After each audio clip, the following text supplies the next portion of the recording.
Bien, entonces, retomando la didaje, o esta enseñanza de los 12 apóstoles, vimos cómo en un primer momento la didaje se basa todavía en esa doctrina judía de los dos caminos, ¿no? El camino de la vida y el camino de la muerte, mostrándonos cómo hay una gran diferencia entre ellos, cuáles son las características que los definen, ¿no? En base a su oposición y cómo se nos invita a entregarnos de lleno al camino de la vida y apartarnos de lleno del camino de la muerte. Y dijimos que esta didaje es el primer documento cristiano que se conserva mucho más elaborado, ¿no? Vimos cómo la doctrina de los apóstoles son los dos caminos, donde al final se introduce ese por Jesucristo, ¿no? Que va a ser ya como un cambio importante. Y vimos cómo la ida G empieza por los dos caminos y después, ¿no? Añade una sección litúrgica. Incluso dijimos, y podemos ya, ¿no? Imaginar cómo las primeras comunidades cristianas pequeñas, domésticas, tienen elementos que las van a empezar a caracterizar en tanto cual, o sea, es decir, en tanto comunidades eclesiales. Ante todo el bautismo, realizado en el nombre del Padre y del Hijo y del Espíritu Santo. Después, el ayuno, la oración y finalmente la Eucaristía, a la cual, ¿no? Se le añade siempre una acción de gracias, es decir, ese dar gracias después de haber participado en la Eucaristía. Y esto ya nos refleja, entonces, hasta este momento, dos cosas. Las primeras comunidades eclesiales estaban muy centradas en la corrección de la forma de vivir. Hoy diríamos que la prioridad era un cambio profundo en las propias costumbres, es decir, en las propias formas de vivir. Ese era como el principio, o sea, no era una cuestión intelectual. No se han elaborado dogmas, no se han desarrollado doctrinas. Simplemente se insiste en un cambio de vida genuino que, en definitiva, se aparta del mal y opta por el bien. Eso es lo que nos pondría en condiciones de poder acceder a el encuentro con Cristo. Y este encuentro comienza precisamente con el bautismo, ¿no? El bautismo es la raíz de todo. El bautismo es la raíz de todo. El bautismo es la semilla que contiene todo aquello que después está llamado a realizarse, a manifestarse. Es el germen de la existencia cristiana en cuanto tal. Podemos decir que entonces, en las primeras comunidades eclesiales, ya hay algo distintivo y es el fundamento sacramental. Lo que los une, lo que los transforma, es el bautismo. Por eso era tan importante describir con claridad cómo se realiza. Ya sabemos, la invocación, ¿no? En el nombre del Padre, del Hijo y del Espíritu Santo, se hace con agua, agua corriente, sino con agua que se tenga, fría o caliente, y si no la hay, incluso rociando 3 veces en la cabeza. Y vimos cómo la oración está centrada en el Padre Nuestro. Las primeras comunidades eclesiales aprenden a orar juntas con Jesús, tanto entre ellos como entre las demás comunidades. El Señor va realizando, ¿no? Este milagro de la unidad. Y en la Eucaristía, uno también recibe ese alimento que necesitamos para poder mantener en pie lo que se nos ha concedido en el bautismo. O sea, la Eucaristía es el alimento espiritual y material que nos permite realizar lo que en el bautismo se nos concedió. Entonces, en un primer momento, estas comunidades eclesiales son sacramentales, o sea, los sacramentos no es que hayan aparecido después, están en la base.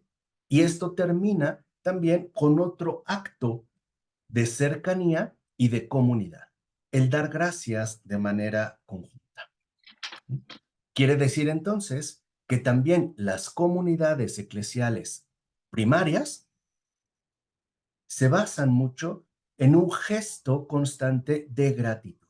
El cristiano está muy agradecido no solo por lo que Dios le da y le ha dado, en términos materiales, incluso en términos de dones muy puntuales, como la vida, mi familia, mi casa, mi ropa. No, ante todo, está mucho más agradecido por lo que Dios ha hecho por nosotros. Es decir, por habernos salvado. Y ya se empieza a hablar, lo dijimos, ¿no?, de que salvación y santificación van juntas. No son cosas distintas, van juntas. Acuérdense, por ejemplo, de esa última o penúltima petición que decía, acuérdate, Señor, de tu iglesia para librarla de todo mal y perfeccionarla en tu amor. Y a ella, santificada, reúnela de los cuatro vientos en el reino tuyo que le has preparado. O sea, hay entonces, ¿no? Le dijimos dos elementos que aquí son fundamentales. Primero, paz. Segundo, unidad. Unidad. Esto lo recalco porque conforme vayamos avanzando con los padres de la iglesia, veremos cómo se insiste en este elemento y ya en el siglo II, o sea, a partir del año 100, aparecen con fuerza los primeros movimientos que buscarán romper con esta unidad, es decir, las herejías. La herejía lo que busca es destruir esta unidad que el Señor está consolidando. Entonces, hay tres elementos muy importantes en las primeras comunidades cristianas, nuestras antecesoras: paz, unidad y gratitud. Digamos que estos son como los fundamentos de estas primeras comunidades eclesiales. Después, en la Dida G, se añade también una especie de sección disciplinar, donde se menciona, por ejemplo, lo siguiente. Una vez que se expuso, ¿no?, cómo llevar a cabo la acción de gracias, se añade, así pues, al que venga para enseñaros todo lo anteriormente dicho, recibidlo. Si el que enseña tergiversa y expone otra doctrina para destruir, no lo escuchéis. O sea, de entrada ya se da una advertencia. Nos vamos a ver expuestos a genuinos compañeros, ¿sí?, que comparten esta unidad y que se apegan justo a estos principios fundamentales que han sido establecidos y que no lo olviden, son apostólicos, porque esto lo enseñaron los apóstoles, tal cual. Cuando iban y evangelizaban, ¿no?, y formaban una primera comunidad, daban estos elementos: el bautismo, el ayuno, la oración, la Eucaristía, la acción de gracias. Incluso les decían qué palabras usar. Por ejemplo, ¿quiénes habían escuchado el Padre Nuestro en vivo y en directo? Los apóstoles. Dijimos tanto los conocidos como los desconocidos, o aquellos que también habían sido enviados, ¿no?, por los apóstoles. Entonces, los que se apegan a esta exposición, adelante. Pero también habrá quienes quieran llegar y enseñar cosas distintas. Y a estos, en definitiva, no se les debe hacer caso. Y van a dar criterios muy puntuales para poder distinguir a lo que en este momento llamarán verdaderos profetas y falsos profetas. Incluso verdaderos apóstoles y falsos apóstoles. Por ejemplo, el didajista dice, en cuanto a los apóstoles y profetas, obrad de la siguiente manera, según la enseñanza del Evangelio. Fíjense, hablan de la enseñanza del Evangelio y no tienen un texto a la mano. No hay un texto escrito. Entonces, ¿qué entendemos? ¿Qué se entendía, pues, por Evangelio? ¿Qué es realmente lo que se está entendiendo el anuncio de la verdad que ha traído Jesús de Nazaret, el Mesías. Ese es el Evangelio. Nos está hablando de un escrito puntual, nos está hablando de un texto. No lo hay. No lo hay. Lo que sí hay es ya una gran enseñanza, la enseñanza de la verdad. Y esto va a quedar claro desde el principio. Entonces da criterios, dice el didajista. Todo apóstol que vaya con vosotros sea recibido como el Señor. No permanecerá más que un día, pero si tiene necesidad, puede quedarse otro día. Si se queda 3, es un falso profeta. Los criterios son claros. O sea, si llega un apóstol y comparte los mismos principios, adelante. Entonces, lo característico del apóstol es que está de paso, porque la función primordial del apóstol es fundar nuevas comunidades y por eso tiene que estar en camino. No está llamado a detenerse, a menos de que tenga una necesidad. Por ejemplo, a lo mejor llegó ya tarde y tiene que pasar una noche, pero al otro día se va. El apóstol no se puede quedar. Literalmente es un peregrino. Esa es la primera característica del apóstol. Funda y se mueve. La movilidad. Si alguien llega con estos principios, ¿no? Con la enseñanza del evangelio, pero se queda en esa comunidad 3 días, es falso. No puede ciertamente permanecer. Incluso fíjense, se le dice, el apóstol cuando se vaya no va a recibir nada más que pan hasta que logre hospedarse de nuevo. Si pide dinero, es un falso profeta. Y aquí hay, dime, Marcelo. ¿No es esto una enseñanza de que nosotros somos peregrinos en esta tierra y que no debemos apegarnos a nada? Que debemos simplemente estar de paso día a día sin Claro, quedarnos. claro, esto, claro, después también, ¿no? Se va a entender de esta manera. Pero en un primer momento, ¿no? La figura del apóstol, es decir, el que tiene una misión planteada por el Señor, es aquel que no puede detenerse y quedarse quieto en un lugar definido. ¿No? Tiene que estar en movimiento. Piensen en Pablo. ¿En cuántos lugares no estuvo? Piensen en los 12 apóstoles. Van aquí, van allá, fundan aquí, regresan acá, se juntan, no se están quietos, como Abraham. Abraham no se está quieto. Sube, baja, va, viene. Y esto ya indica algo. El verdadero apóstol está llamado a llevar a cabo un recorrido, ¿no? Sin interrupción. Tiene, ¿no? Que transmitir el mensaje del Señor allá a donde el Espíritu mismo lo lleve. No puede, pues, en este caso, quedarse detenido. Va de paso. ¿Qué pasó, Elizabeth? Te veo con duda. eh, que me parece demasiado esfuerzo físico y agotador para el apóstol. ¿No hay un periodo de descanso? Una noche. Puede quedarse un día, 2 días, no más. Y esta es una buena pregunta, Elizabeth. ¿Por qué? Porque su descanso está en el Señor, no en él. Por eso tiene que mantenerse en permanente movilidad. No puede detenerse. No puede interrumpir la urgencia de salvación que Dios mismo manifiesta. Ese es el trasfondo. ¿Qué pasó, hermano? Es como ahorita en estos tiempos un misionero que no tiene casa donde llegar, sino que donde le dan alojamiento se queda una noche, después se va a otro lado, sigue misionando y donde lo agarra la noche, hasta puede hacer que no sea en casa. Exacto.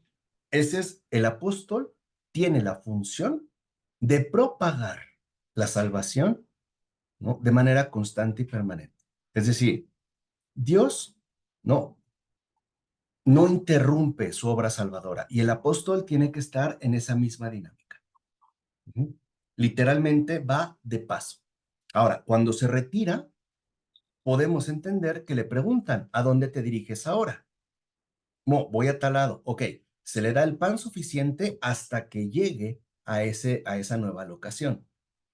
Y una característica principal en este momento es que no puede pedir dinero. O sea, no puede cobrar por la enseñanza que transmite o hacer como una especie de colecta.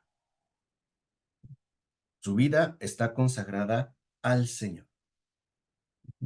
Y por eso también van a decir algo importante, que deben de tener cuidado con el profeta, porque el verdadero profeta es el que habla en espíritu. Y esto nos suena extraño. El didajista dice, por otro lado, a todo profeta que hable en espíritu, no lo pongáis a prueba y no lo juzguéis. Pero no todo el que habla en espíritu es profeta, a no ser que tenga las actitudes del Señor. Entonces, vean, hablar en espíritu es hablar en verdad, no apartarse de la enseñanza del Evangelio, que son estas bases que hemos manifestado. Pero no basta con que alguien dé un discurso. Lo que lo delata son sus actitudes, o sea, son cosas muy concretas. Por ejemplo, si manifiesta una actitud arrogante, no es un verdadero profeta. Si manifiesta una actitud de recelo, de envidia o una cierta actitud despótica, no es un verdadero profeta. Y por eso el didajista es muy puntual. Por el estilo de vida será conocido el falso profeta y el profeta. Su estilo de vida es el que lo delata. Ojo, no está diciendo su condición económica. Está diciendo su estilo de vida, sus actitudes, que obviamente se descubren en lo más ordinario de la existencia. Por ejemplo, si uno de estos profetas llegaba y no tenía actitud de servicio, aunque hablara muy bien, no era un profeta. No era un profeta. Y vean, dice, si un profeta llega y manda preparar una mesa, hay que hacerlo, pero el profeta no va a comer de ella. De lo contrario, es un falso profeta. O sea, si un profeta llega y dice, hay que realizar, ¿no? Un banquete, hay que realizar una comida, hay que realizar lo que también llamaban acción de gracias, pero él se pone a comer, no es un verdadero profeta. Porque la función del profeta es básicamente lo que hoy nosotros entenderíamos como catequizar. No buscar su propio interés. Y hay una regla más fuerte. Todo profeta que enseña la verdad, si no practica lo que enseña, es un falso profeta. Entonces, no basta con lo que diga. Tiene que exponerlo en lo que viva. Si alguien te dice, dame esta cosa, dame lo otro, dame dinero, no lo escuchéis. No lo escuchéis. Pero si te dice que le des para otros que sufren necesidad, no lo juzgues. Entonces vean, el profeta no tiene ojos para sí mismo. Sus necesidades son las necesidades de los demás. Empieza a ver como criterios también muy puntuales. Y el didajista va a añadir otro criterio muy puntual, la hospitalidad. Dice el didajista, todo el que venga en el nombre del Señor sea recibido. Todo sea el que venga en el nombre del Señor sea recibido. Dice, si el que viene está de paso, ayúdenlo todo lo que puedan, o sea, denle todo lo que necesite, pero que no permanezca entre nosotros más de 2 días o 3. Ujú. Pero si ya se quiere quedar entre vosotros y tiene un oficio, que trabaje y coma. O sea, vamos a pensar que llega una persona a una de estas comunidades eclesiales, estas primeras comunidades cristianas, y se queda por necesidad. Entonces, se le da. Se le da lo que necesite y se le apoya en lo que requiera. Por ejemplo, dándole ropa, calzado, comida, aseo, etcétera. Pero si decide que quiere quedarse en esta comunidad, adelante, pero tendrá que trabajar. No va simplemente a añadirse, va a tener que trabajar y ciertamente comer así. Y dice algo muy fuerte el didajista. Dice, si no quiere trabajar estando o queriendo quedarse en la comunidad, es un comerciante de Cristo. Fíjense, ya desde el principio había quienes sacaban provecho del nombre de Cristo. Hablaban de Cristo y lo único que les interesaba era un afán egoísta de sacar provecho. Por ejemplo, comer sin trabajar, vestir sin trabajar, sin ningún tipo, digamos, de compromiso social. Y el didajista es muy claro en que no hay que guardarse de estos, porque en efecto lo único que pretenden es hacer un daño. ¿Se entiende cómo lo que se empiezan a dar como criterios para poder distinguir entre unos y otros? O sea, que desde el principio hay personas que lo único que pretenden es vivir en falsedad para confundir. Por eso las reglas son tan claras. Incluso hoy nos pueden parecer tan fuertes. Es como una plantita. No sé si han visto que cuando una plantita acaba de germinar o está muy pequeñita, hay que cuidarla mucho, porque un viento fuerte la quiebra, o una lluvia muy fuerte, ¿no? La desentierra, etcétera, etcétera, etcétera. No puede estar todo el tiempo bajo la luz intensa del sol porque se seca. Lo mismo pasa con estas comunidades. El Señor las cuida, las previene, las orienta. Y ya vemos que desde un principio sí había engañadores. O bien que se querían hacer pasar por apóstoles sin serlo, o por profetas sin serlo, e incluso por cristianos sin serlo.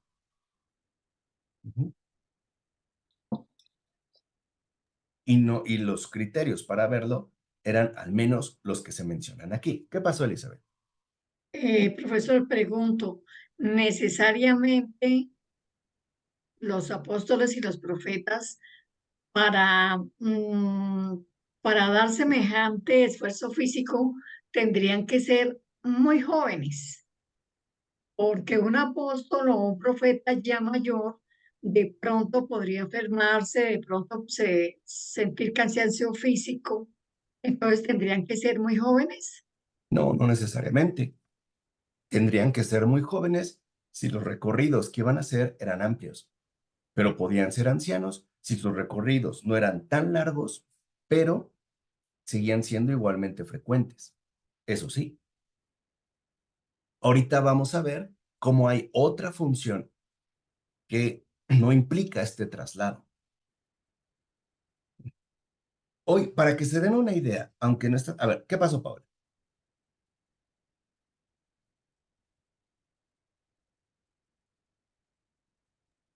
Ay, no puedo. Yo lo que voy a hacer es, o bueno, a lo mejor no sé, supongo que sí, porque el Señor es así, que también el Señor también en que su iglesia creciera, pues yo creo que también les daba las fuerzas, ¿no? O sea, a lo mejor no de una manera, pues vamos a decir, exagerada, sobrehumana, pero pues yo creo que entre los milagros del Señor, pues yo creo que sí también les daba la fuerza, ¿no? La fortaleza para llevar, ¿no? La palabra, porque si el Señor siempre es así, o sea, él hace las cosas pequeñas, extraordinarias, creo. Sí, claro. También interviene la gracia, ¿no? La ayuda de lo alto. Pero lo que quiero aquí que entiendan es que se empiezan a definir criterios para no perder la unidad. El apóstol es literalmente un peregrino. Su principal función es fundar nuevas comunidades y fortalecer las ya establecidas. O sea, mantener la regla de la verdad, que no se adultere el evangelio, los dichos, las obras de Jesús. Ese es el apóstol. El profeta es más o menos lo que hoy nosotros entenderíamos por un catequista o un maestro. Fortalece, enseña y se retira. Va de comunidad en comunidad.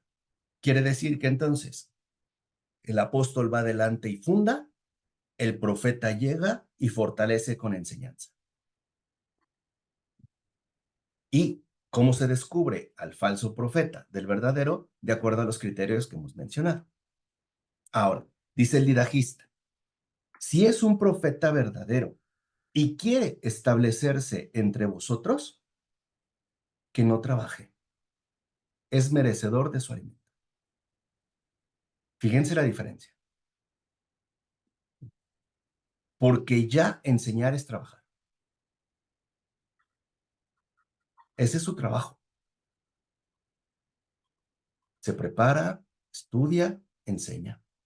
Y a este, dice el lidajista, si este verdadero profeta se quiere establecer entre vosotros, adelante, es merecedor de su alimento. De hecho, les dice a las comunidades, tomarás todas las primicias de los productos del campo, de los bueyes, de las ovejas, y lo ofrecerás como primicia a los profetas, porque estos son vuestros sumos sacerdotes. O sea, en las primeras comunidades cristianas, los profetas tienen una importancia enorme. Y su función es custodiar las almas que conforman estas comunidades. Si este profeta decide quedarse, y ya se vio que por sus actitudes, sus gestos, lo es, adelante, se le va a alimentar y se le va a ofrecer las primicias del campo y de los animales. O sea, se le va a reconocer la labor que realiza y se le va a cuidar. Y dice el lidajista, si no tenéis profetas entre vosotros, dad estas primicias a los pobres. O sea, si no tienen un profeta o profetas, entonces se lo van a dar a los pobres. Quiere decir que entonces también, además de los criterios que hemos mencionado, paz, unidad, gratitud, también se añade el desprendimiento. Los cristianos son desprendidos y no dan cualquier cosa, dan lo mejor, dan las primicias, o sea, lo primero no es para uno, es para los demás, ya sea profeta, ya sean los pobres. Y esto es algo que sigue funcionando incluso de manera cotidiana. Por ejemplo, si vamos a subir a un elevador y llegamos al mismo tiempo con otra persona, le damos el paso, ¿no? Le decimos, tú primero o después de ti. Le damos la prioridad. Y con esto las primeras comunidades aprenden a no ponerse en primer lugar. Digamos que se les da un criterio de prioridades. Y siempre la prioridad la tiene el otro, no uno mismo. No hay individualidad. O sea, no hay egoísmo. No hay autorreferencia. Las primicias de las cosechas y de los animales son para los profetas, maestros o bien para los pobres, no para uno mismo. Uno nunca va en primer lugar, cosa que los paganos se hacían.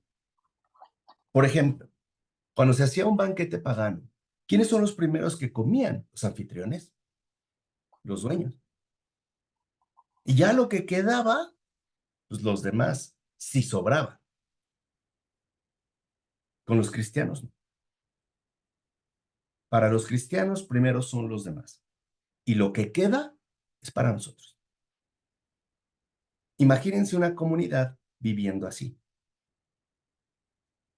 con esos principios, con esa estructura.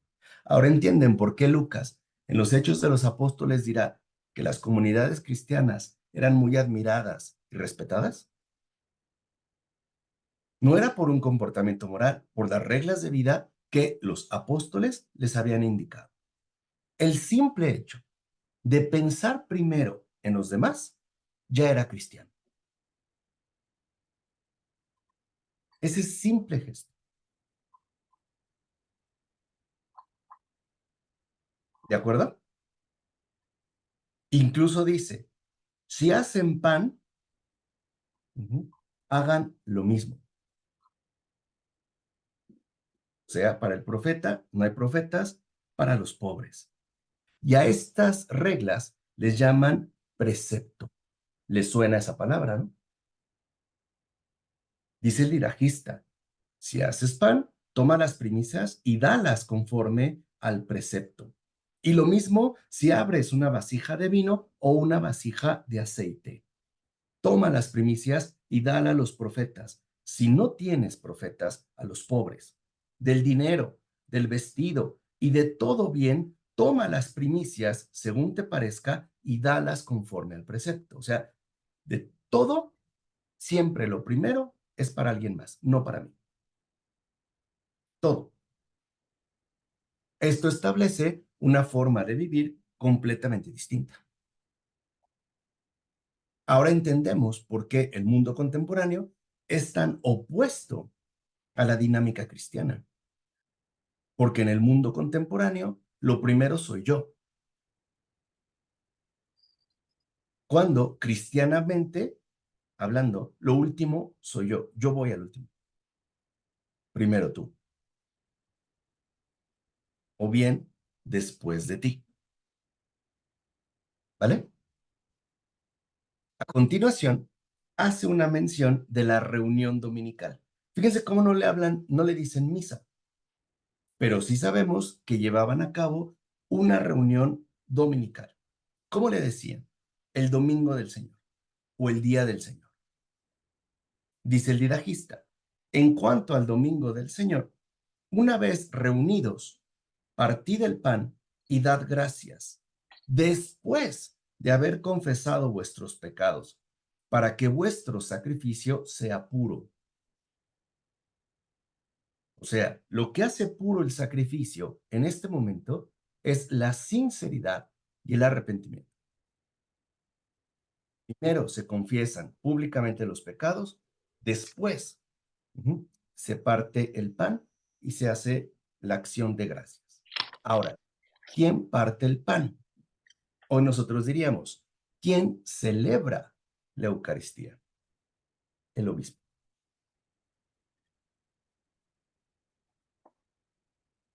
Y dice el didajista,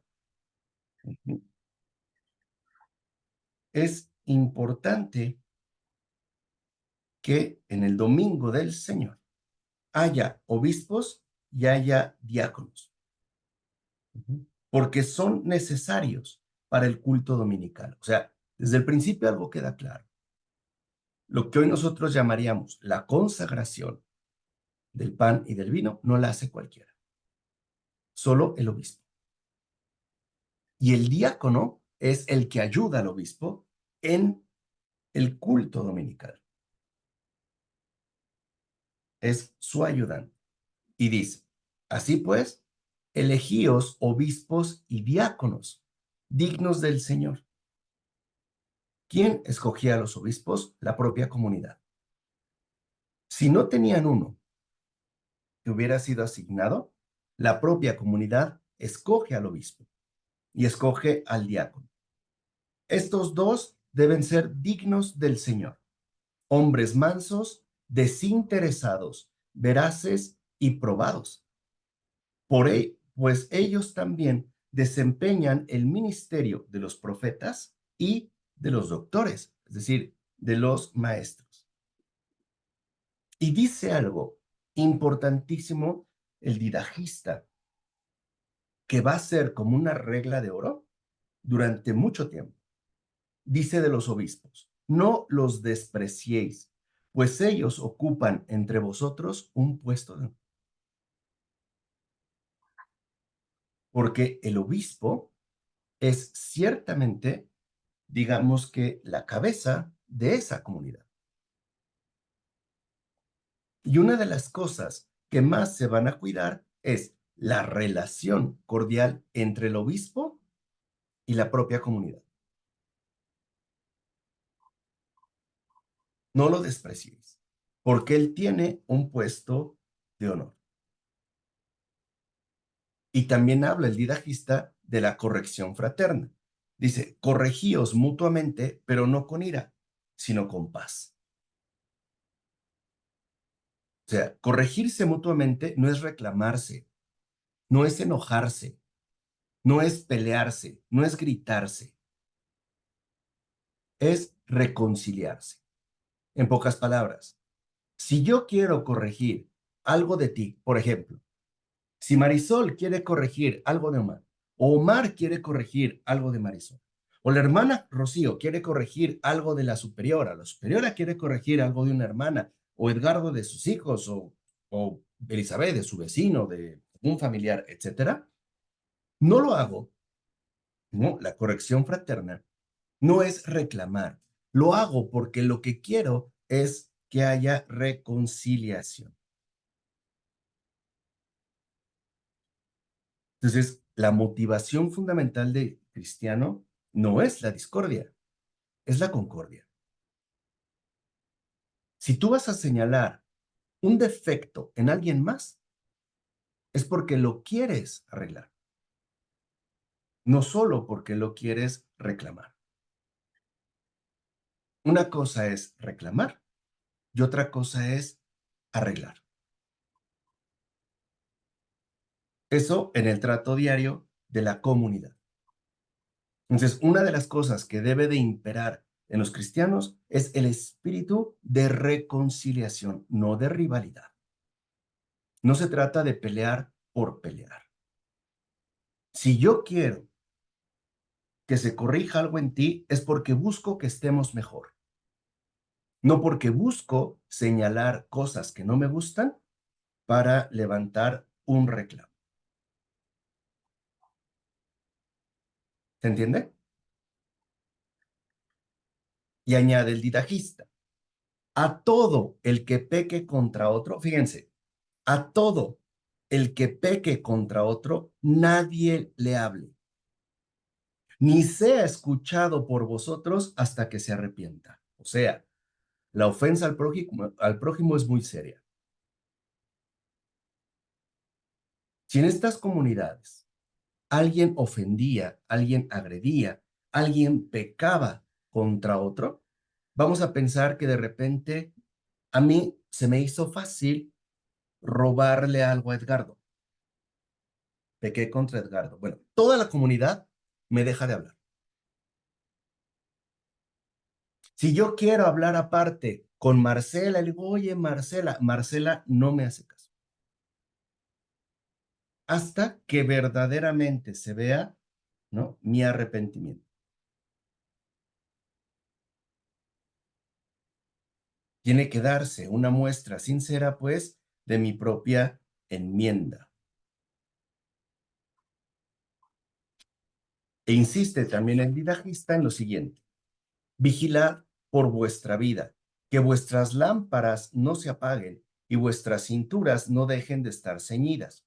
Por el contrario, estad preparados, pues no sabéis la hora en que nuestro Señor viene. Ya les suena. En algún evangelio, el Señor dijo eso. Cuando menos lo esperen, el Hijo del Hombre vendrá como un ladrón. ¿Se acuerdan de la parábola de las vírgenes que se quedan sin aceite para las lámparas? Es decir, cuando el Señor ha dicho: estad atentos y vigilad, un discípulo, un apóstol que lo escuchó, lo transmitió. Pero no ha sido puesto por escrito. Todavía no. pero ya la palabra del Señor está en marcha. Antes de la letra impresa está ya, ¿no?, la letra hablada. Y añade, reuníos frecuentemente para buscar lo que conviene a vuestras almas, pues no os servirá todo el tiempo de vuestra fe si no sois perfectos en el último momento. O sea, que se recomendaba mucho la reunión frecuente para atender las situaciones personales. Hoy diríamos, para exponer las debilidades. Oigan, me siento débil en esto. No, mira, adelante, haz esto, te apoyamos. No había, digamos, separación. Había comunión. Porque no se pensaba que todo se iba a limitar al último momento. Más bien se sabía y se comprendía bien que lo fundamental era la preparación continua. Digamos que había charlas amistosas. Decían, oye, a lo mejor estoy sintiendo tristeza, como que me está gustando la esposa de fulanito, echando los ojos a la hija de menganito, etcétera. Se exponía, se trataba. Y se hace una mención. Dice, pues en los últimos días se multiplicarán los falsos profetas y los corruptores. Las ovejas se convertirán en lobos y el amor se cambiará en odio. Y esto último es también algo muy judío, porque en los tiempos de Jesús ya se estaba destacando con mucha fuerza algo que se conoce como un mensaje escatológico. Ya se hablaba con insistencia de los últimos tiempos y por eso era tan importante como mencionar los signos que los iban a caracterizar.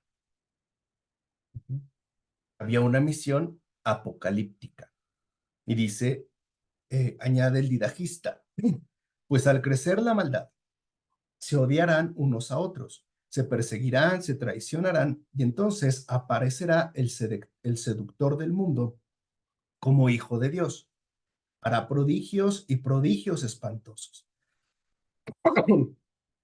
La tierra será entregada en sus manos y obrará la impiedad. Permítame. Déjenme tomar agua, pero.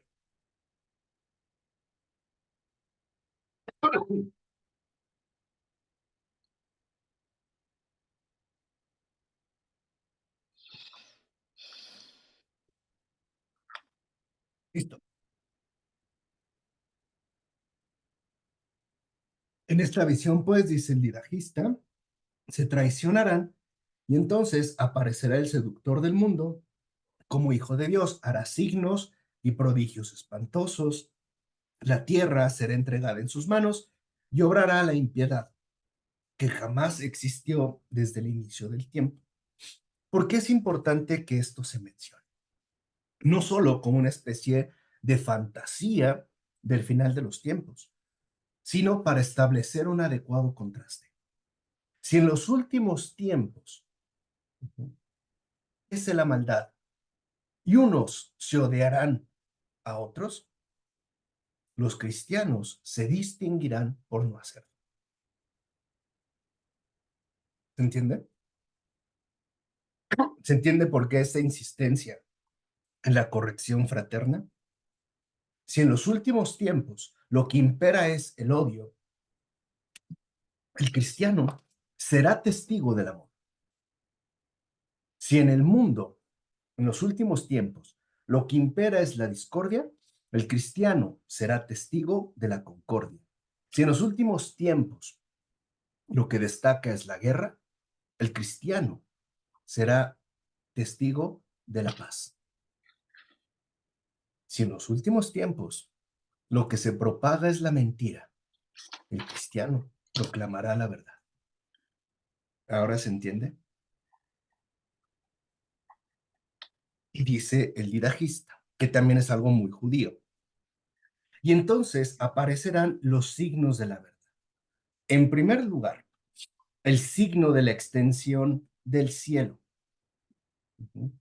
que se asimilaba con un signo visible, que era la aparición en el cielo de la cruz. Primero era algo visible. Dice, luego el signo del sonido de la trompeta. Y en tercer lugar, la resurrección de los muertos.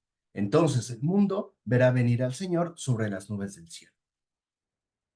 O sea, que no solo se queda el didajista en los asuntos inmediatos de la comunidad, también nos invita a ampliar la mirada hacia esa segunda venida del Señor que será definitiva.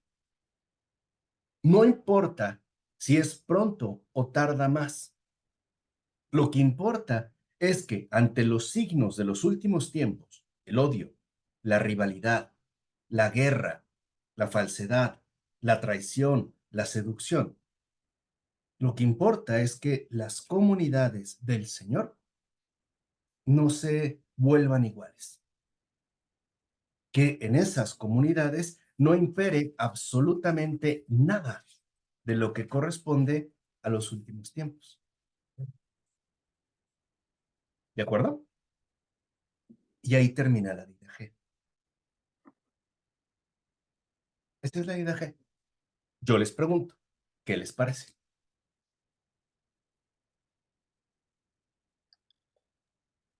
Sin Pues palabras, por lo visto. además que es muy pequeña, pero muy, muy concisa, ¿no? O sea, pero yo pensé que como yo no he visto, le dije, pensé que era mucho más grande, a lo mejor, pues no como la Biblia, pero sí mucho más grande. Pero No, creo que o sea, creo que es suficiente en ese aspecto, incluso hasta para nuestro tiempo. exacto. ¿Por qué? Porque al final no se da ningún desarrollo teológicamente relevante, porque no se necesita. En ese momento todavía no. En ese momento todavía no se requiere. Lo importante es tener claros los principios. Lo importante es tener claras las bases.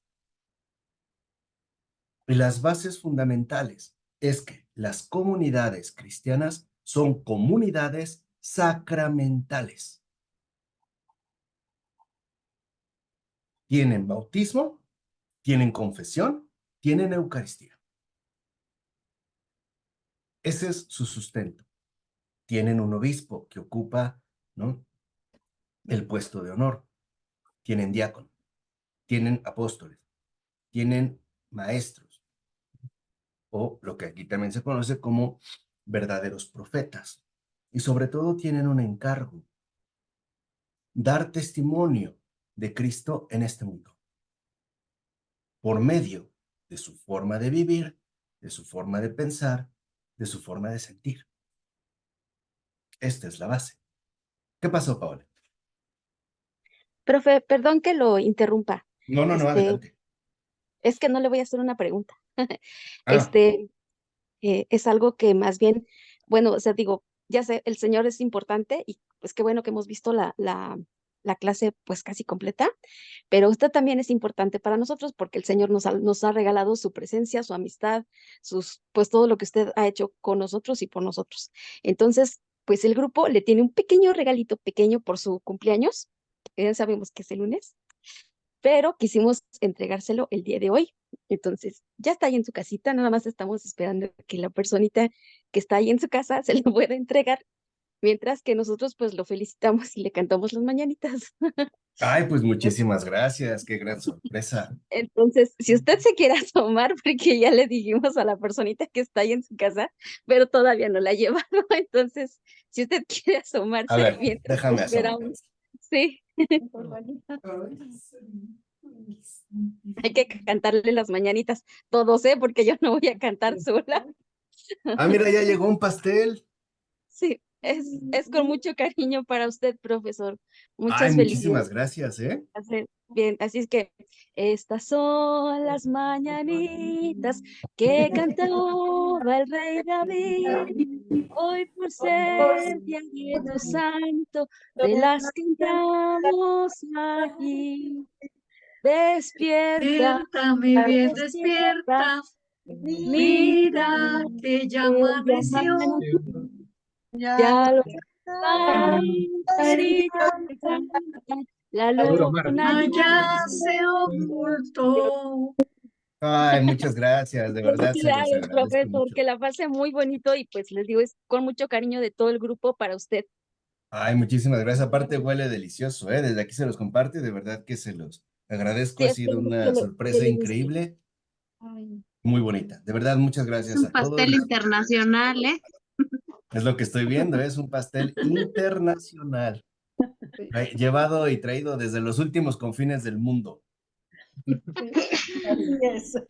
Feliz ahora, si le cumpleaños. quiere dar mordida, nadie lo puede aventar, profesor. Así que Pues sí, ahí sí yo sí me animo, muy a la mexicana, lo voy a tener que Que levantar. la muera, que la muera. mordida. Queremos La- pastel, pastel, pastel. Está bueno, ¿eh? pues es un pequeño detalle de todos, profesor, por parte de todos. Así que, pues, de verdad, muchas Enséñenos. gracias por lo que hace por nosotros y esperemos que Dios le conceda, pero muchísimos, muchísimos, muchísimos años más y que nos siga enseñando. También a Ok, nosotros para seguir aprendiendo. que así Queremos sea, ver el claro que sí. pastel. Y muchas gracias. Mira, Wow, uy, qué delicia. y créanme que sabe, se ve increíble y sabe mejor todavía. Ah, qué bueno que Mm. le guste, de verdad que estamos preocupados por eso. Digo, un buen pastel para el profe, se lo merece. Gracias, de verdad se los agradezco. Déjenme ponerlo en el refri para que se mantenga en óptimas condiciones ahorita que lleguen mis hijas también, ¿va? Claro que sí, Espérenme profesor. tantito, Sí, sí, espérenme, profesor, gracias. además con el calor que está haciendo allá. Oye, Omar, no te escuché cantar. ¿Qué pasó con el tono? No, no le llegaste al tono, no te escuché. Y yo bien destemplada. Después en el video van a escuchar sus dulces voces bien, bien Qué susto, afinadas, todo. qué susto. Qué maravilla. Elizabeth, Bueno, tienes que dar unas pues palabras también Meta. ahorita, profe. sí, ustedes también Anima, hablen. A anima, mí me da No, anima. vergüenza. Yo de Listo, nervios pues hasta se me olvidó prender el micrófono. muchísimas gracias. Qué grata sorpresa, ¿eh? De verdad no me la esperaba y me han sorprendido y conmovido bastante. Se los agradezco mucho y que Dios les sorprenda mucho más a cada uno de ustedes. Pues Marco, no queremos. usted se esfuerza muchísimo por nosotros, se entrega por nosotros y nos da lo mejor, profesor. Entonces, se merece lo mejor.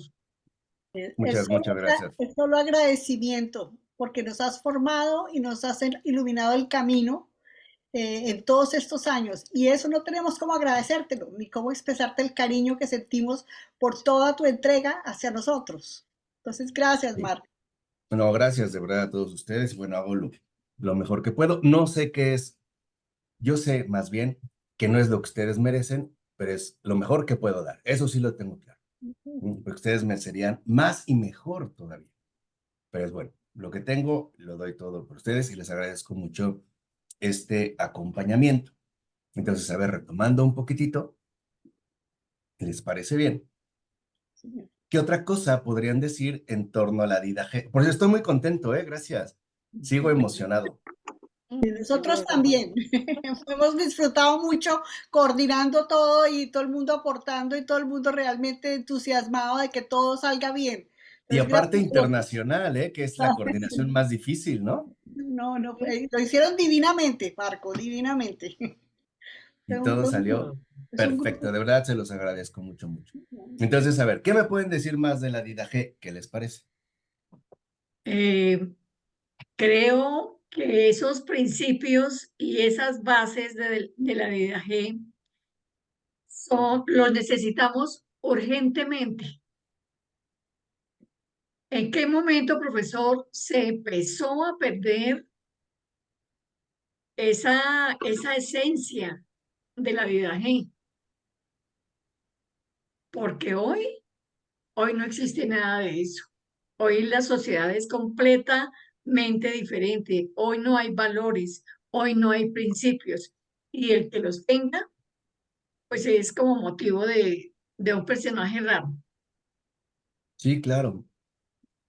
Yo creo que en parte comienza más o menos en el siglo XVI, con lo que llamamos el inicio de la modernidad, ¿no? Donde Ah, ahora el criterio primordial ya no es lo que el Señor nos ofrece, sino lo que cada uno dispone con el auge de la individualidad, de la atomización, de la desvinculación, de la secularidad, y que ha habido fenómenos muy puntuales que lo único que han hecho es incrementarlo. Por ejemplo, evidentemente la Reforma Protestante, que rompe con la tradición, que rompe con los preceptos, que impone nuevos criterios, con el movimiento ilustrado del siglo XVIII, con los movimientos revolucionarios del XIX, con el economicismo o el auge, ¿no? Del mundo financiero en el 20 y ahora también pues con las nuevas tecnologías. O sea, podemos decir que tenemos más o menos como 500 años en contra, más o menos, de estos planteamientos. No se trata, voy hermana, voy Paola, no se trata también de suponer que, claro, eran perfectas. No, también había fallas, pero las cosas estaban claras. O sea, había bases, había una orientación y había criterios claros como para poder avanzar. De más o menos yo creo que unos 500 años. Ahora sí, Paola, y después Rocío. Ah, gracias, profesor. Bueno, yo hace más o menos como unos 2 años fue que empecé a escuchar de la DDG, porque antes no había escuchado absolutamente nada, y eso que sí llevo mis añitos ahí estudiando un poquito, gracias a Dios. Pero no había escuchado nada hasta hace unos 2 años que lo escuché a un apologista que era, anteriormente él era evangélico y se convirtió al catolicismo, justamente estudiando a la patrística y después la DDG. Entonces yo ahí empecé a escuchar un poquito, y yo decía, bueno, después investigaré un poco más de eso, pero el Señor me persigue porque pues ahora ya la estamos viendo, entonces la estamos viendo un poquito más detenido y todo, y es verdad en cierto punto lo que dice Eli, pero hay personas que de verdad, o sea, hay personas que veo que se están moviendo mucho también en querer rescatar lo que era, pues lo que era al principio, ¿no? Y sobre todo, personas que, como usted también nos ha dicho, personas que buscan la verdad siempre las va a encontrar. Entonces, creo que también en esa parte, las personas que están haciendo un estudio profundo de querer realmente conocer a nuestro Señor, encuentran la patrística y encuentran, en este caso, por ejemplo, la DDG, y he visto varias conversiones de varias personas que eran anteriormente evangélicos, cristianos, la que fuera, y ahora están metidos mucho en esta parte y creo que, o sea, sí hay gente muy preocupada por eso. Por eso digo, el Señor nos persigue, porque pues es la comunidad, ¿no? A la que nos está enseñando por medio de usted. Entonces, pero antes yo no había escuchado nada de la DIDAG, hasta, le digo, hasta hace poquito, y sí se me hace sorprendente eso, que sea tan pequeña, pero tan concisa, incluso para nuestro tiempo. Exacto, de praxis. Ahorita de verdad estoy muy contento. Me gustaría que vieran cómo mi corazón baila. De verdad no deja de bailar. O sea, ahí sí me siento, me han hecho sentir ese discípulo amado del Señor, de verdad. Se los agradezco. Se los puedo enseñar, pero algo les aseguro, mi corazón está bailando. Lo siento, lo vivo. Hermana Rocío.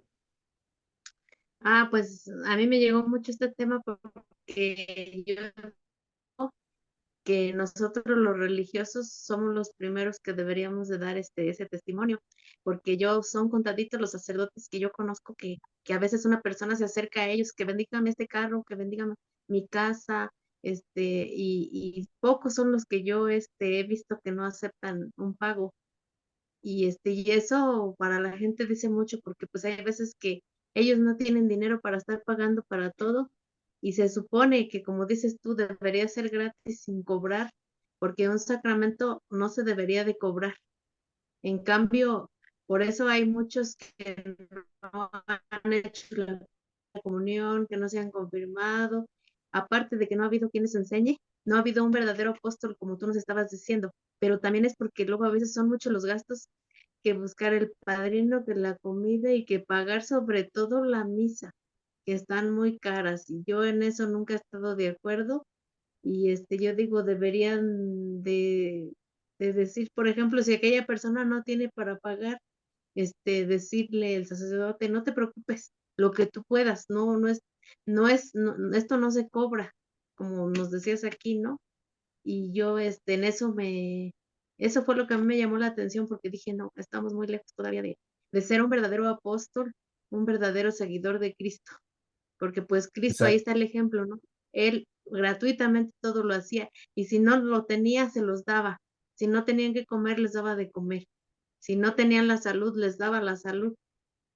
Y eso debe de ser un verdadero cristiano, yo digo. Yo siempre así, pues yo no tengo dinero, ¿verdad? Pero pues a veces cuando salgo, yo quisiera tener mucho dinero para darle a todo el mundo que me pide, pero pues hay veces que sí hay prioridad. Tú ves, como que tú ves quién lo necesita más, ¿no? Y yo recuerdo que una vez yo iba con mi mamá en autobús y pues una señora se acercó llorando que no tenía nada de dinero y a mí me nació de darle todo el dinero que yo traía, creo eran 500 pesos, porque ella me expuso que su hijo enfermo y que su otro hijo enfermo y que no tenía que darles de comer y a mí me nació. Y ya llegué allí donde llegué, ya no tenía ni para el taxi. Lo bueno es que ahí estaban mis hermanas, ¿no? Ya me llevaron. Pero yo dije, ¿cómo eres capaz de dar todo lo que tienes cuando te lo piden o das lo que te sobra? Exacto. Sí, aquí yo creo que hay Ujú. como elementos importantes a tener en cuenta. Hoy eh, hay, digamos, como bases o criterios muy extendidos que debemos remover. Y el hecho de que a veces se cobre, en general, me parece que se debe a dos razones. La primera es que ya no tomamos en serio la providencia divina, porque estamos convencidos de que tenemos que resolverlo todo por cuenta propia. Y dos, a que se ha deteriorado o se ha de alguna manera erradicado ese posicionamiento solidario y de acompañamiento en todos los niveles. O sea, nos falta solidaridad, nos falta, de hecho, más que solidaridad, nos falta fraternidad, o sea, hermandad entre unos y otros. Este tipo, digamos, de bases fundamentales, como confiar en la providencia de Dios y la fraternidad, están deterioradas, están quebrantadas. De hecho, en la mayoría de la gente están extinguidas, se erradicaron, están arrasadas como posturas, pues, vivenciales, incluso al interior mismo pues, de la iglesia. Porque creo que uno de los problemas que hemos tenido es que nos hemos basado más en aspectos que sí pueden ser importantes, pero descuidamos lo esencial desde hace mucho tiempo. Por ejemplo, hay veces en las que preferimos las novedades teológicas y no, digamos, la riqueza de las bases que de hecho nos sostienen, ¿no? Como que a veces vemos cuáles son los planteamientos o, por ejemplo, qué postura debemos tomar ante la ideología de género. Y claro, eso también se tiene que abordar, pero nos tenemos que hacer una pregunta. ¿A partir de qué bases? ¿A partir de dónde nos estamos posicionando? ¿O nos dejamos llevar por cualquier viento doctrinal, por cualquier postura ideológica que llama la atención sin atender las bases, los fundamentos, los principios? Ujú.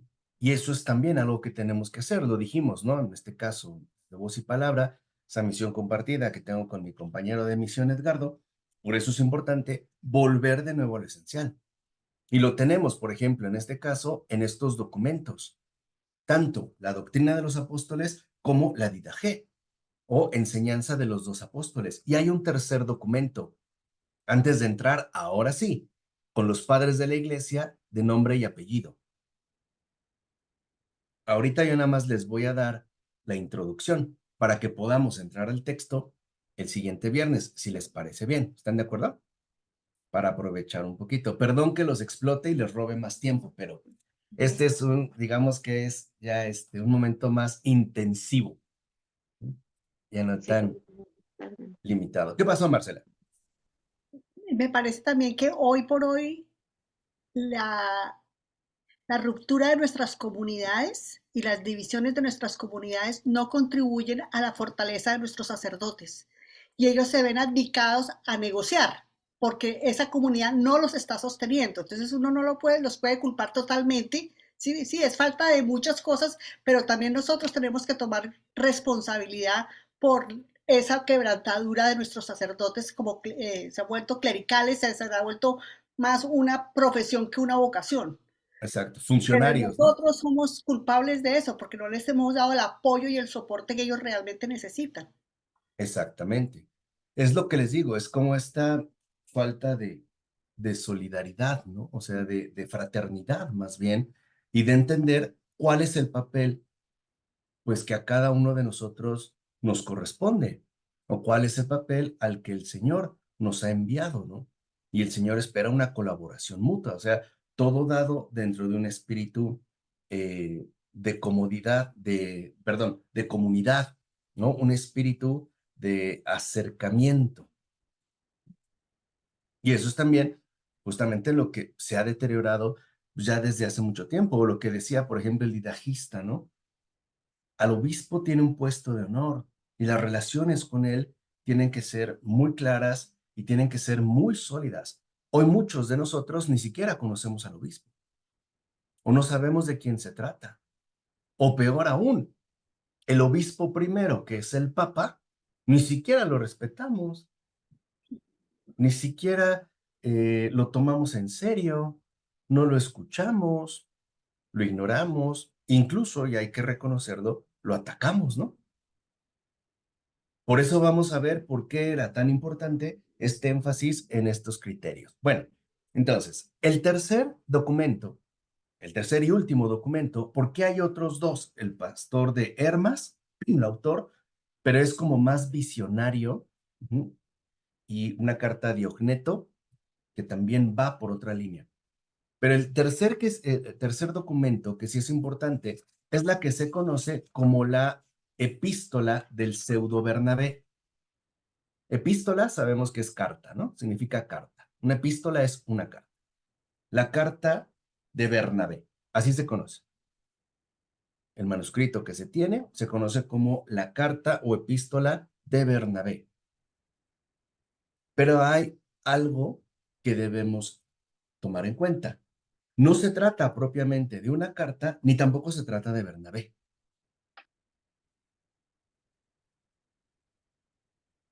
Lo que sí es importante son dos cosas.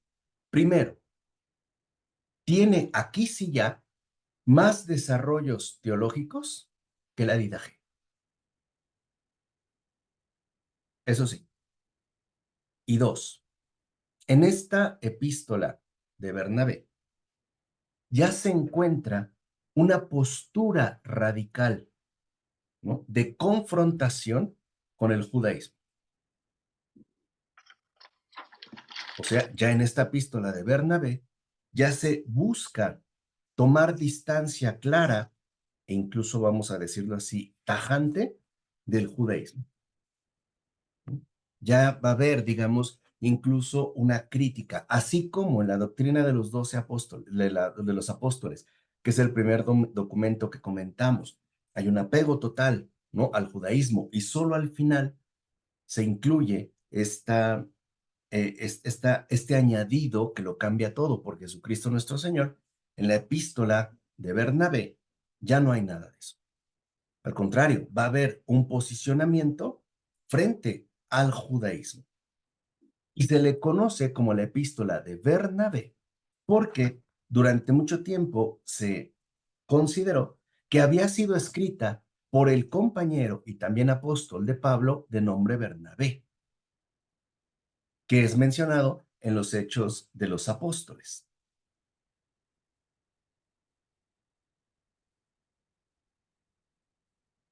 En su estructura general, esta epístola, que ahora ya se le conoce más como la epístola del pseudo Bernabé, hay dos secciones muy diferenciadas. Digamos, hay como dos partes claramente distintas. La primera parte lo que busca es hacer una exposición de el cristianismo, que a su vez muestre, ¿no?, su diferencia radical con el judaísmo. Y también va a dar principios. Y la segunda sección retoma la base moral basada en esa doctrina de los dos caminos que ya hemos escuchado. Algo también llamativo de esta epístola del pseudo Bernabé es que el que escribe o el que lo escribió no habla en una tonalidad de, digamos, de supremacía intelectual. O sea, vamos a decirlo así, no habla como un maestro, sino como un creyente, como un pastor que ama a sus hijos e hijas más incluso que a su propia vida. E incluso este autor se dirige a cristianos que están ya atravesando una situación muy difícil. ¿A qué situación? Ya lo iremos viendo, pero ¿a qué situación nos estamos refiriendo? A que en estos momentos, ahorita vamos a ver más o menos los años, en estos momentos, las primeras comunidades cristianas, que se llamaban comunidades eclesiales, tienen muchas tensiones, muchas fricciones y muchas confrontaciones con el judaísmo. Es decir, están siendo perseguidas por judíos. Y empieza a ver, ¿no?, como un elemento que a estas primeras comunidades cristianas les empieza a inquietar, porque es probable que con este escrito, que se conoce como la epístola del pseudo Bernabé, algunos judio-cristianos sintieran una cierta tentación. ¿Cuál? La de volver de nuevo a las antiguas creencias judías. Una especie de lo que podríamos llamar una tentación de retroceso. Porque si están siendo perseguidas estas primeras comunidades y los miembros iniciales son judíos conversos a Cristo, ante tal tensión, ante tal fricción, surge esa tentación de querer volver a lo ya establecido en el judaísmo. Dudan de estas nuevas costumbres que han adquirido. ¿Se entiende lo que están atravesando? Y por eso, en este escrito, va a haber una contraposición muy evidente. Se va a hablar ya de ellos y por ellos se entiende los judíos y nosotros, los cristianos. ¿Qué significa? Que a estas alturas ya había una clara situación real de enfrentamiento entre unos y otros, es decir, entre ellos y nosotros. Ya había enfrentamientos.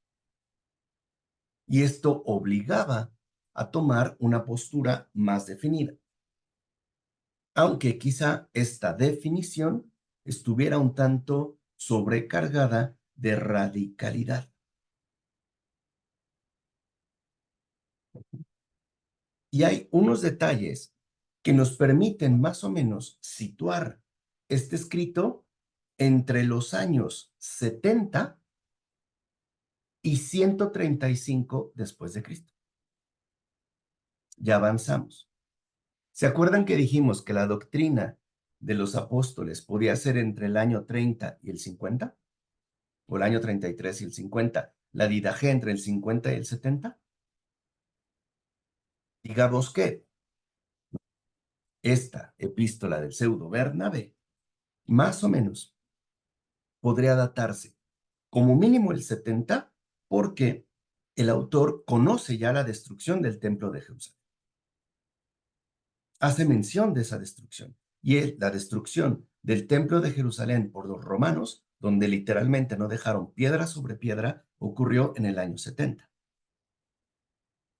Y no menciona la decisión de Adriano de construir un templo pagano con la consiguiente revuelta judía. Por esos indicios, se podría ya establecer que esta epístola del pseudo Bernabé se fue escrita entre el año 70 y el 135, más o menos. Pero independientemente de la cronología, simplemente es para que tengamos como una referencia. Lo que importa es que ya hay un posicionamiento diferenciado entre judíos y cristianos. Eso es lo primero. ¿Se acuerdan cómo les vimos y les dije que al principio, poco a poco, empieza a entenderse que el cristianismo trae algo nuevo y diferente? Y que no era tan fácil tomar distancia o postura ante la matriz primaria. Era algo que ciertamente no era sencillo de alcanzar. Fíjense, si simplemente como referencia asumimos que Jesús ascendió a los cielos en el año 33, 50 años después, 50, se muestra ya una clara diferenciación. No 5 días, no 5 meses, no 5 años, 50 por lo menos, entre 50 y 80 años. En ese periodo, básicamente las comunidades cristianas vivían de los preceptos que vimos en la Didache, del evangelio hablado, o lo que también podríamos llamar en una expresión muy bella, el evangelio no escrito, y lo poco que se empieza a conocer de los evangelios escritos. Pero lo primero es adquirir, ¿no?, ya una identidad propia. Es como a veces sucede, por seguir con la imagen, ¿no?, de el papá y los hijos, la mamá y las hijas. Generalmente los niños pequeños quieren ser como su papá o las niñas como su mamá. Pero llega un momento en el que empiezan a darse cuenta de que, pues no, son distintos, son otros seres. Y ya buscan también tener su propia identidad. Lo mismo está ocurriendo, pero a un nivel distinto, que va a dar pie, aquí sí, a mayores precisiones e incluso a entender que cuando se habla de cristianos, se está hablando de algo enteramente nuevo, de algo que tiene sus propios rasgos, sus propios contenidos, sin rechazar la matriz original, pero que en definitiva es una novedad entera. Aunque esto implique enfrentamientos inevitables, como a veces los hijos adolescentes discuten con los papás o las mamás. Lo mismo va a suceder en esta ocasión. No se sabe el autor, no se conoce. Se le llamaba de Bernabé porque se daba por hecho que había sido este compañero y apóstol también, ¿no?, de Pablo, que se menciona en los Hechos de los Apóstoles. Ahora ya se sabe que no, pero sus contenidos son, digamos, muy puntuales, muy particulares. Y a diferencia de la Didache, es un texto más amplio. Tampoco es como el Nuevo Testamento o como el Evangelio, pero es mucho más amplio. Ya tiene más desarrollos, ya tiene más contenido, ya tiene más precisiones. Quiere decir que por lo menos entre 50 y 60, 70, 80 años después de que Jesús asciende a los cielos, se empieza a tomar una postura cada vez más definida. O vamos a decirlo así, se empieza a consolidar el cristianismo. Imagínense 60 años.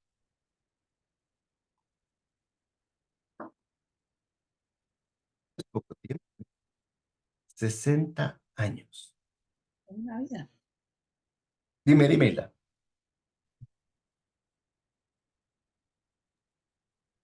Pues es como pasó, como ahora con el Concilio Vaticano, ¿no? Que también fue muchísimo tiempo después que tardaron.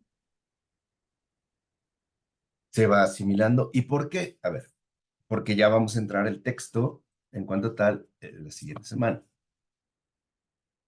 ¿Por qué sucede así?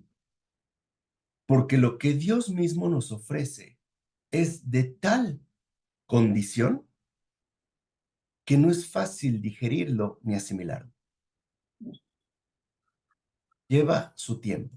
Incluso hay que decirlo, su buen tiempo.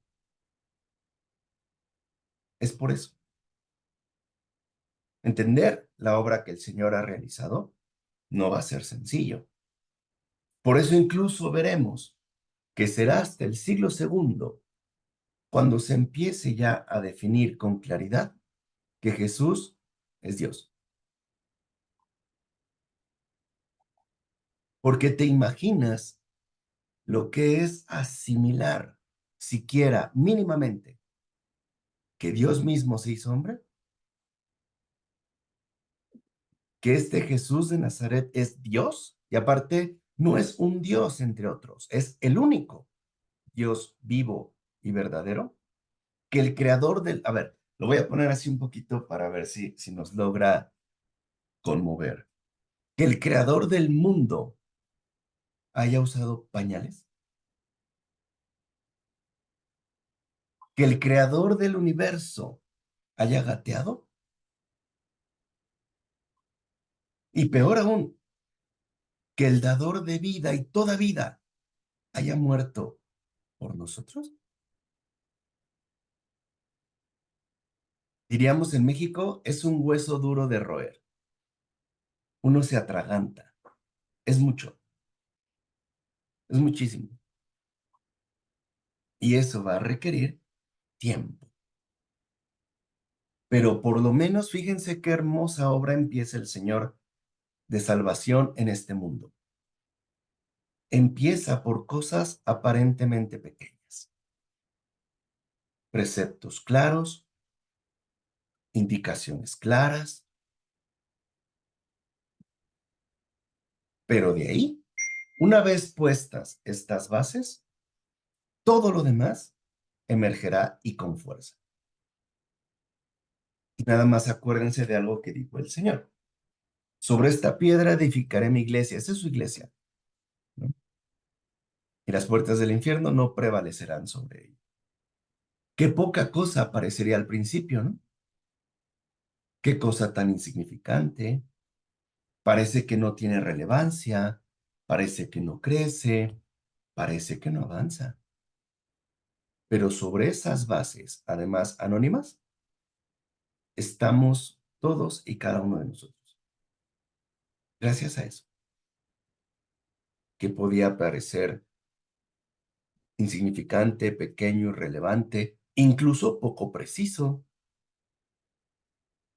Pero había un afán de avanzar, de consolidar, lo que decían los Hechos de los Apóstoles. Y las comunidades, ¿no?, del Señor se iban consolidando, se iban fortaleciendo, asistidas por el Espíritu Santo. Poco a poco.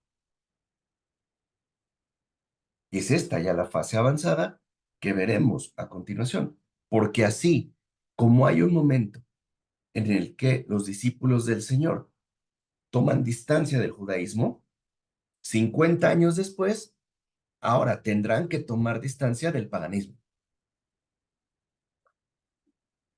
Porque esta nueva criatura no es igual a su madre, la matriz hebrea. Pero después también se tiene que dar cuenta de otra cosa. Tampoco es igual a su hermano, paganismo. Es distinto. Es algo diferente. Es algo totalmente nuevo. Y además, insospechado. Increíble. Extraordinario. ¿De acuerdo? ¿Preguntas, dudas, comentarios? ¿No? Bueno, pues muchas gracias otra vez por el pastel. En cada bocado estarán ustedes también bailando ahí en mi corazón. Se los agradezco mucho. Que Dios les bendiga increíblemente, que los sorprenda, que tengan un fin de semana muy bendecido. ¿Y qué pasó? A ver, nada más antes de terminar. ¿Rezaron el Padre Nuestro en espíritu de comunión? Sí. ¿Verdad que es diferente? Ujú. ¿A ti qué te pareció, Marcela? Cuando uno lo reza escuchando lo que está diciendo, lo pone a uno en otra dimensión. Al principio lo transporta a uno hacia el cielo y hacia lo que es trascendente. Y en la segunda parte me pone en una posición de humildad, de recibir el pan de cada día, de perdonar. Entonces veo que hay como dos mundos, el mundo celestial al que subimos y el mundo rutinario y emanente que vivimos. Entonces, a mí me ha parecido extraordinario y cada vez que lo rezo siento algo distinto, descubro algo distinto, percibo algo distinto. Es súper enriquecedor. Es un regalo muy lindo, Marco. Gracias. Bueno, y además ese saber que rezamos juntos con Cristo. Edgardo, Aquí en una oportunidad, ese mismo Padre Nuestro que nosotros hacemos, se ha ido a escuchar, lo hizo San Agustín, Santo Tomás, San Edith Stein, a través del tiempo, los apóstoles, todos a través del tiempo, todos los cristianos lo han recitado. Y una imagen como la que comenta la otra vez Marco, que uno puede hacer, y de hecho lo he hecho, y a veces se me da es cuando estoy en misa, que está empezando la misa y estoy imaginando que están bajando todos aquellos santos que me acuerdo y ángeles, y estamos haciendo la oración juntos. Entonces baja San Agustín, baja Edith Stein, los que me voy acordando, y están ahí presentes en el altar, haciendo la misa juntos, cantando Gloria, el Padre Nuestro. exacto, juntos y así en el cielo, en la tierra, juntos. Las- Puede parecer poca cosa, como los que estamos aquí, puede parecer muy poco, pero créanme, esa es la base de todo lo demás. ¿No? El imaginarnos lo que les dije, tomados de la mano, nosotros, y así nos elevamos, juntos. Marcela, ¿querías decir algo más? Sí, que nos enseña que son las tres iglesias juntas unidas, la iglesia victoriosa, la iglesia purgante y la iglesia militante. A mí eso me parece extraordinario, que en ese momento de la misa estemos todos ahí, presentes sin tiempo, simplemente unidos. Eso me parece difícil de digerir, pero lo trato de absorber poco a poco, cada vez que vamos a la comunión y estamos en la consagración. Y también no olvidarnos que así como aspiramos a la comunión de los santos, primero también estamos en la comunión de pecadores. Sí, señor. No lo negamos. ¿Qué pasó, hermana? ¿Querías comentar algo? Otra cosa. Ay, ya. Yo leyendo algunos tratados de los Santos Padres en la liturgia de las horas del oficio de lectura, pues allí me ha gustado mucho cómo hablan de ese descubrimiento de Dios Padre y de la comunicación del Hijo con el Padre, donde hay ese diálogo de hermandad, de amistad. Y a mí me ha ayudado mucho eso a como a tenerle más amor al Padre Nuestro y no sé, porque siempre como que estuve acostumbrado a rezarlo rápido, porque ya hasta va uno casi al capuchino religioso y dice, a ver, vamos a rezar el Padre Nuestro, pero suavecito, así, ¿no? Todas juntas. Y desde ahí yo ya he estado leyendo eso, me he estado informando más sobre el Padre Nuestro, y no, pues es una riqueza.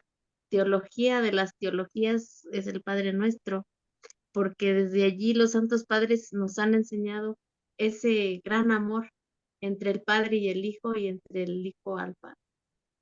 Claro. Sigamos ahí. Hilda, no estás sola, estamos contigo. Sigamos rezando de esta manera y tengamos muy presente a Hilda, no solo por su recuperación, sino también porque experimente ese hecho de ser amada y muy amada por el Señor.